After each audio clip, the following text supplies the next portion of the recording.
চীন সফরে হম্বিতম্বি ফাঁকা বলে ইউনূসের। বেজিং থেকেই ভারতকে উস্কানির চেষ্টা, সমুদ্রের দখল বাংলাদেশেরই বলে দাবি চীন সফরে আশফালন মোহাম্মদ ইউনূসের। ভারতের উত্তর পূর্বে 7 রাজ্য সমুদ্রপথ থেকে বিচ্ছিন্ন বলে দাবি। সেভেন সিস্টারের তুলনা টেনেই বাংলাদেশে বিনিয়োগের বার্তা। বেহাল অর্থনীতির হাল ফেরাতে বেজিংকে মরিয়া দরবার। সমুদ্রের হ্রাস বাংলাদেশের হাতে থাকায় বিপুল মুনাফা হবে বলেও টোপ। চীন সফরে ইউনূসের আজব দাবি খারিজ ভারতের। ভারতকে খাটো করার চেষ্টা বলে বিবৃতি ভারতের। চীনের ঋণের ফাঁদে পড়েই ফাঁকা বুলি বলে তোপ দিল্লির।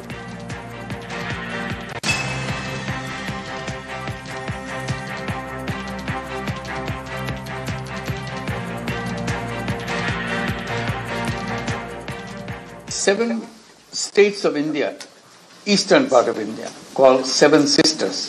They are landlocked country, landlocked region of India. They have no way to reach out to the ocean. We are the only guardian of the ocean for all this region. So this opens up a huge possibility. So this could be an extension of the Chinese economy. Build things, produce things, market things, bring things to China, bring it out to the whole rest of the world. বন্যা নিয়ন্ত্রণ ও সেচের উন্নতিতে তিস্তা পরিকল্পনা বাস্তবায়নে চীনের সাহায্য চান বাংলাদেশের তদারকি সরকারের প্রধান উপদেষ্টা মোহাম্মদ ইউনূস।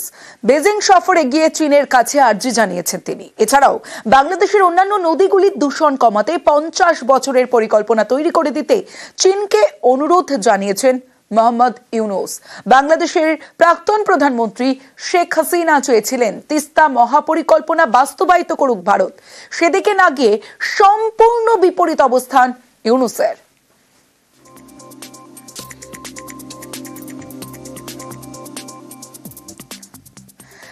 তাইওয়ানের সার্বভৌমত্বের বিরোধী বাংলাদেশ চীনের যৌথ বিবৃতি, তাই এই যৌথ বিবৃতিকে প্রত্যাখ্যান করল তাইওয়ান।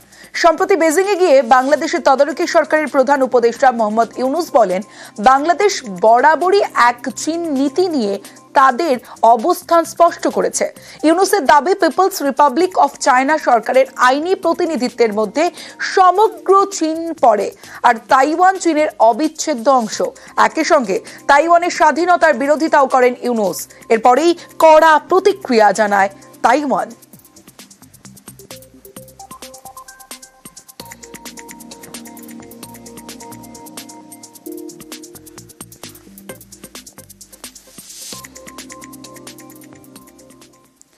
খবর দিন বড় এবার অন্যান্য খবরের দিকেও নজর রাখবো। ভোটার তালিকায় বাংলাদেশি ভূত, গাইঘাটার তালিকায় বাংলাদেশি ভোটার। ডুমা গ্রাম পঞ্চায়েতের 209 নম্বর বুথে 2 বাংলাদেশি, 2 ভোটারকে কখনো দেখেননি দাবি স্থানীয়দের। স্কুটিনিতেই বাংলাদেশি ভোটারের অভিযোগ তৃণমূলের। বিজেপি পঞ্চায়েত সদস্যের আত্মীয় 2 ভোটার। ভোটার তালিকা নিয়ে তোপ তৃণমূলের। বৈধ ভোটারদের নাম বাদের চক্রান্ত দাবি বিজেপির। এদের চেনেন আপনি? আমি চাই না, নাম থাকে কি, আমি তো চিনি না তাদের, কোনোদিন দেখিনি। তারা ভোট দিতে আসে না এরকম। বাংলাদেশি থাকে মনে হয় না, এদের কখনো দেখেও নি, চিনিও না। এগুলো বাংলাদেশি ভোটার মনে হচ্ছে তাহলে, যেহেতু এদের নামই এখানে চোখেই দেখিনি। এদের বিরুদ্ধে নিশ্চয়ই একটা কঠোর ব্যবস্থা নেওয়া উচিত। নারায়ণ বৌদ্ধ, কালিদাস বৌদ্ধ এই ওয়ার্ডেরই হয়তো কেউ, হয়তো আমাদেরই বৌদ্ধটাই টেল, এটা বলতে পারবো না কে হয়, কিন্তু এই এলাকারই তো বাসিন্দা। আমারই পার্টির এই 2 ভোটার, এরা দুজনেই। হ্যাঁ, দুজনকেই চিনি। বাড়ি এইখানটার, স্থানীয় সূত্রে এইখানটাই বাড়ি। এইখানটা এখন আপাতত থাকেন না। কোথায় থাকেন এটা আমি বলতে পারবো না। আমাদের রিলেটিভ, কিন্তু তাদের সাথে কোনো আপাতত সম্পর্ক নেই। যদি ইলেকশন কমিশন চান যে হচ্ছে কি অবৈধ ভোট, তারা মানে ইনভেস্টিগেশন করুক, ইনভেস্টিগেশন করে তারা ভোটটা কেড়ে দিক। 209 নম্বর বুথে কালিদাস বৌদ্ধ, নারায়ণ বৌদ্ধ, ওখানকার যিনি বিজেপির সদস্য আছেন তারই নিকট আত্মীয়। তারা অদ্যাবধি বাংলাদেশে থাকেন, কিন্তু আমাদের দেশে যে ওই বুথের যে ভোটার তালিকা তাতে তাদের নাম নথিভুক্ত আছে। ভুতুড়ে ভোটার, যাদেরকে আমরা ওই বুথে কোনোদিন দেখি না, অথচ ভোটের সময় এসে শুধু ভোট দিয়ে যাবেন, এটা কোনো অবস্থাতেই কাম্য নয়। এরকম যদি দেখা হয়, সারা পশ্চিমবঙ্গে অনেকেই আছে এরকম ধরনের ভোটার। তিনি এসে জমি জমা কিনতে পারেননি, ভোটার তালিকায় নামও তুলেছিলেন, পরবর্তী সময়ে হয়তো বা তিনি বাংলাদেশে ফিরে গেছেন তার রুটি রুজি তাগিদে। এটা হতে পারে, আমি যতদূর জানি। বেছে বেছে কেন বিজেপির ভোটারদেরকে টার্গেট করা হচ্ছে, এটাই আমাদের প্রশ্ন।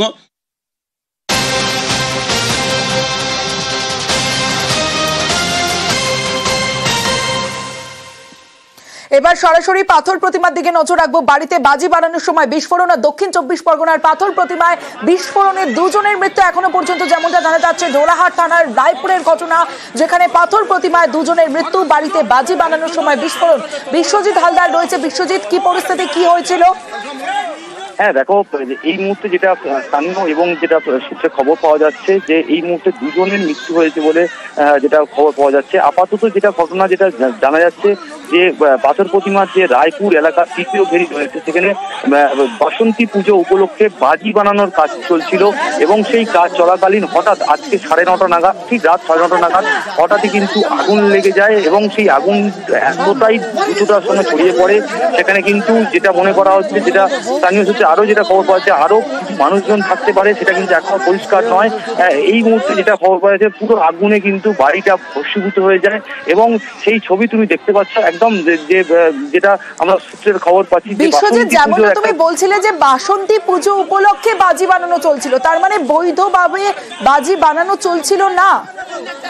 হ্যাঁ একেবারেই, দেখো সেটা কিন্তু এখনো কিন্তু আমাদের কাছে পরিষ্কার নয়। কেন, এটা সুন্দরবনের একদম প্রত্যন্ত একটা এলাকা, সেইখানেই কিন্তু এই বাসন্তী পুজো উপলক্ষে যেটা আপাতত যেটা জানা যাচ্ছে, যেটা বাজি বানানোর কাজ চলছিল। কিন্তু এখনো কিন্তু এই যে মৃতের সংখ্যাটা কিন্তু পরিষ্কার নয়।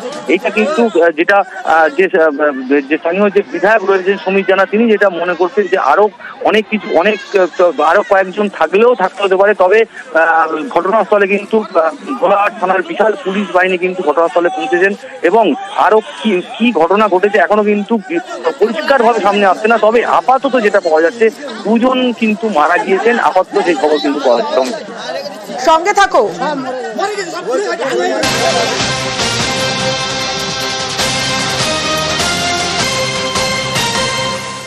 যেমনটা জানা যাচ্ছে এই মুহূর্তে বাসন্তীতে, সেখানে বাসন্তী পুজো উপলক্ষে বাড়িতে বাজি বানানোর সময় বিস্ফোরণ, পাথর প্রতিমায় দুজনের মৃত্যুর খবর এখনো পর্যন্ত পাওয়া যাচ্ছে। তবে যেমনটা সূত্র মারফত স্থানীয় সূত্রে জানা যাচ্ছে, বিধায়ক যেমনটা জানিয়েছেন যে আরো কয়েকজনের আটকে থাকার সম্ভাবনা থাকতে পারে। তবে সম্পূর্ণ ভস্মীভূত হয়ে গেছে বাড়িতে, অর্থাৎ মৃতের সংখ্যা আরো বাড়ার আশঙ্কা রয়েছে। ঢোলাহাট থানার রায়পুরের ঘটনা, বাজি বিস্ফোরণ, আর সেখানে বেশ কয়েকজন জখম, দুজনের মৃত্যু খবর পাওয়া যাচ্ছে। মৃতের সংখ্যা বাড়ার একটা আশঙ্কা রয়েছে। আমার সঙ্গে আমার প্রতিনিধি বিশ্বজিৎ রয়েছে, বিশ্বজিতের থেকে আরো আপডেট নেব। বিশ্বজিৎ, লাস্ট আপডেট কি রয়েছে? হ্যাঁ দেখো, এখনো পর্যন্ত যেটা আমরা স্থানীয় সূত্রে যে খবর পাচ্ছি, আপাতত দুজনের কিন্তু মৃত্যুর ঘটনা সামনে আসছে। তার পাশাপাশি যেটা মনে করা হচ্ছে যে এই যে রায়পুর এলাকার তৃতীয় ঘেরি পাথর প্রতিমা, ঢোলাহাট থানার অন্তর্গত, এই এলাকায় কিন্তু যে একটা বাসন্তী পুজো হয় এবং সেই বাসন্তী পুজো উপলক্ষে বেশ কয়েকজন কিন্তু এই একটি ঘরের মধ্যে, একদম বদ্ধ ঘরের মধ্যে বাজি তৈরি করছিলেন এবং সেটা 9:30 সময় হঠাৎই কোনোভাবে সেখানে কিন্তু আগুন লেগে যায় এবং সেই আগুন, যেহেতু বাজি একদম, সেই আগুন কিন্তু দ্রুততার সঙ্গে ছড়িয়ে পড়ে এবং সেই সময় ঘরে কিন্তু কতজন আটকে রয়েছে এখনো কিন্তু পরিষ্কার নয়। ঘটনাস্থলে ঢোলাহাট থানার পুলিশ কিন্তু ঘরে যদি কেউ থেকেও থাকেন, তাদের বেঁচে থাকার সম্ভাবনা তো খুবই ক্ষীণ, কারণ বাড়িটি সম্পূর্ণ ভস্মীভূত হয়ে গিয়েছে। হ্যাঁ একেবারেই, দেখো সেখানে কিন্তু স্থানীয় মানুষজনরা, ঘটনার সঙ্গে সঙ্গে স্থানীয় মানুষজনরা কিন্তু ঝাঁপিয়ে পড়ে নেভানোর চেষ্টা করে, কিন্তু এখনো পর্যন্ত প্রশাসনিক ভাবে কিন্তু এখনো আমাদের কাছে কিন্তু কোনো রকম কিছু জানানো হয়নি। সেই কারণেই আপাতত যেটা পাওয়া যাচ্ছে, দুজনের মৃত্যু কিন্তু হয়েছে এবং সেটা কিন্তু ক্রমশ বাড়তে পারে, যেটা যত সময় গড়াবে সেই আগুন এখনো কিন্তু নেভানোর প্রচেষ্টা চালানো হচ্ছে।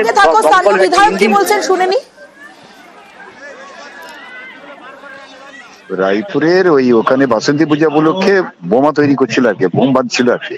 এটা বোধ বাস্ট হয়ে গেছে, বাস্ট হয়ে যাওয়ার সঙ্গে গোটা ঘর পুড়ে গেছে, 2-3 জন তো মারা গেছে। আগুনটাকে নিবানোর জন্য চেষ্টা হচ্ছে, আরো কিছু বোধ মানুষ ওর ভিতরে থাকলেও থাকতে পারে। আমার আরো এক প্রতিনিধি আমার সঙ্গে রয়েছে, অর্পণ রয়েছে, অর্পণের সঙ্গে কথা বলবো। অর্পণ, ঠিক কি হয়েছিল? বিধায়ক তিনি বলছেন বোমা তৈরি করা হচ্ছিল এবং আরো বেশ কয়েকজনের মৃত্যুর আশঙ্কা করা হচ্ছে। অর্পণ, তুমি দেখো, সুন্দরবন পুলিশ জেলার এসপি কোটেশ্বর রাও তিনি যেটা জানিয়েছেন, বাড়িতে কিছু বাজি মজুত করা ছিল এবং গ্যাস সিলিন্ডার ব্লাস্ট থেকে এই বিস্ফোরণ। এখনো পর্যন্ত যা অনুমান করা হচ্ছে, 6 জনের মৃত্যুর আশঙ্কা করছেন, তার মধ্যে শিশু রয়েছে এবং মহিলা রয়েছেন এবং এই 6 জনের ইতিমধ্যেই ঘটনাস্থল থেকে তাদের মৃতদেহ উদ্ধার করা হয়েছে এবং কিভাবে আগুন লাগলো, বিস্ফোরণের কারণ, সেটা জানতে আরো বেশ কিছুক্ষণ সময় যাবে। ইতিমধ্যে দমকলের আধিকারিকরা রওনা দিয়েছেন, উচ্চপদস্থ পুলিশ অফিসাররা তারা ঘটনাস্থলে রওনা দিয়েছেন এবং সেখানে গিয়ে এই বিস্ফোরণের কারণ জানা যাবে। তবে এখনো পর্যন্ত 6 জনের মৃত্যু হয়েছে, যার মধ্যে শিশু রয়েছে, মহিলা রয়েছে এবং পুলিশ সূত্রে যেটা জানানো হচ্ছে যে গ্যাস সিলিন্ডার ব্লাস্ট এবং সেই সঙ্গে বাড়িতে মজুদ বাজির থেকেই এই বিস্ফোরণ। প্রাথমিক তদন্তে এটাই উঠে এসেছে পুলিশি তদন্তে, তবে আরো বেশ কিছুক্ষণ সময় লাগবে, কারণ যেভাবে আরো একবার জানতে চাইবো যে পুলিশ সূত্রে কি জানতে পারছো, যে বাজি তৈরির সময় এই ঘটনা ঘটেছে নাকি বাড়িতে থাকা বাজি মজুদ করা বাজি থেকেই বিস্ফোরণ? দেখো, বাড়িতে থাকা বা মজুদ করা বাজির থেকে বিস্ফোরণ এবং তার পাশাপাশি যেটা জানানো হচ্ছে যে বাড়িতে গ্যাস সিলিন্ডার ব্লাস্ট হয়েছে এবং সেই সিলিন্ডার ব্লাস্টের পরেই বাড়িতে আগুন ছড়িয়ে পড়ে এবং বেশ কিছু বাজি মজুদ ছিল বাড়িতে এবং যিনি মারা গেছেন। এই জায়গা থেকে অর্পণ জানতে চাইবো যে বাড়িতে মজুদ ছিল এই বাজি, যেমনটা তুমি বলছো যেখান থেকে বিস্ফোরণ হয়ে থাকতে বলে পারে বলে মনে করা হচ্ছে, সেটি কি কোনো কারখানা নাকি বাড়িতেই মজুদ ছিল? মানে যেমনটা তুমি জানাচ্ছিলে যে 6 জনের মৃত্যুর আশঙ্কা, সেখানে শিশু সহ মহিলাও রয়েছে। একদম, যে ফ্যামিলি 6 জন, সেই 6 জনেরই মৃত্যু হয়েছে এবং পুলিশ যেটা জানাচ্ছেন যে বাড়িতে মজুদ ছিল বাজি, অর্থাৎ এই বাজি ব্যবসার কাজে ব্যবহার হতো না তিনি বাড়িতে তৈরি করছিলেন, সেই তদন্ত এখনো পর্যন্ত পুলিশের পক্ষ থেকে তদন্ত করে জানানো হয়নি। কারণ এখনো পর্যন্ত বেশ কিছু পকেট ফায়ার রয়েছে, স্থানীয় মানুষজন সেখানে ভিড় করে রয়েছেন এবং মৃতদেহ সেগুলো উদ্ধারের কাজ চলছে। এই মৃতদেহ উদ্ধারের পর সম্পূর্ণ আগুন নিয়ন্ত্রণে আসার পরেই এই তদন্ত করা পুলিশ তদন্ত এগিয়ে নিয়ে যাবে। পাশাপাশি প্রাথমিক তদন্তে পুলিশ যেটা জানতে পেরেছে যে বাড়িতে গ্যাস সিলিন্ডার ব্লাস্ট, তার সঙ্গে মজুদ বাজির থেকে এই বিস্ফোরণ, এই ভয়াবহ বিস্ফোরণে এখনো পর্যন্ত 6 জনের মৃত্যু হয়েছে বলে পুলিশ সূত্রে খবর এবং পুলিশের উচ্চপদস্থ আধিকারিকরা ঘটনাস্থলে যাওয়ার পর এবং সম্পূর্ণ আগুন নিয়ন্ত্রণে আসার পরেই জানা যাবে যে কিভাবে আগুন লাগলো, বিস্ফোরণের কারণ কি এবং গ্যাস সিলিন্ডার ব্লাস্টের যে ঘটনা ঘটেছে সেটা কিভাবে গ্যাস সিলিন্ডারে প্রথম আগুন না বিস্ফোরণ মজুদ বাজিতেই আগুন লেগেছিল, সেই বিষয়ে কিন্তু এখনো বেশ কিছুটা সময় লাগবে পুলিশের তদন্ত করে জানার জন্য। তবে ইতিমধ্যে প্রাথমিক যেটা কাজ পুলিশের, এই যে যারা মারা গিয়েছে তাদের মৃতদেহ উদ্ধার এবং বাড়ির এই আশেপাশে যে বাড়ি রয়েছে সেখানে আগুন না ছড়িয়ে পড়ে সেই কারণে আগুন নিয়ন্ত্রণে আনা। অর্পণ, সঙ্গে থাকো, আমি আসছি তোমার কাছে।